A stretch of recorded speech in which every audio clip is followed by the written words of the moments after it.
Hey there, Fox 6 meteorologist Wes Wyatt. Hope you've had a great weekend. Back in the Weather Center, tracking a few of those scattered thunderstorms. It's that classic summertime setup, but the only storm that we have at the moment is just over northern Tuscaloosa County at the time of this update. We've got it pulled up here on our camera, and you can see that dark sky back in there to the northwest. That's the amphitheater at the bottom of the screen there, so you kind of get a frame of reference. This is the only storm, again, in the area detecting some lightning with this, so be extra careful with that dangerous cloud-to-ground lightning. Temperature's 83 degrees, so that's a rain-cooled temp that we're looking at over West Alabama. Most of us, though, dealing with temperatures around 90 degrees, and we're expecting lots of 90s in the days ahead. That's been a rarity this summer, but yeah, we're talking about low to mid-90s through at least Wednesday and Thursday.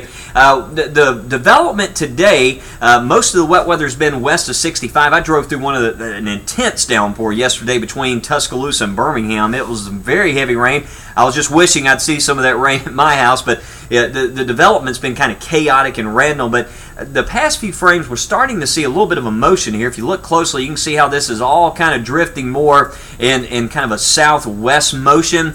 We do have high pressure that's developing back off to the north of us, and that's may become a factor here. It looks like by Tuesday and especially into Wednesday, we'll see the trend for most of that wet weather further on towards the south. Now tomorrow, I do think the greatest chance for rain, if we see anything, is going to be a bit further southward down in here across the southern half of the area. Now having said that, I can't rule out a shower in places like Double Springs, Aniana, Gadsden, Center, Coleman, but the greater chance of that happening would be in those areas to the south, just based on what our data is telling us. Now tonight, the wet weather dissipates, and if you did encounter some of that heavier rain today, maybe a little bit of fog early in the morning when you head out the door, low temperatures around 69, but that's nothing like those cool, crisp starts we had last week. It's going to be muggy when we start the day tomorrow morning. Well, let's check in on Tropical Storm Bertha, and I will tell you, Bertha's not going to be a system that will make it into the Gulf of Mexico, so no worries there if you have plans to travel down to the Gulf Coast.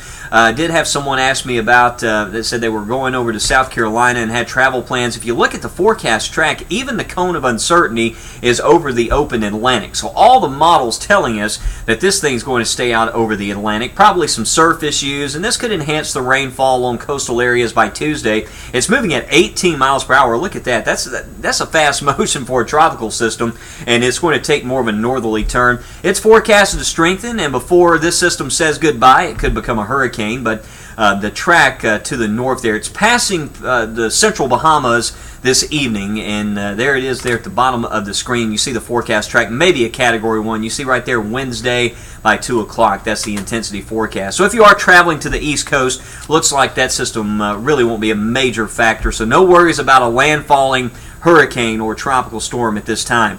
We'll talk more about Bertha, though. We'll have that updated track, so we'll pass that along. Plus, we'll talk rain chances beginning at 9 o'clock on Fox 6. If you're on Facebook, follow me there, facebook.com, Wes Wyatt Fox 6, or on Twitter at Wes Wyatt Weather. Have a great evening.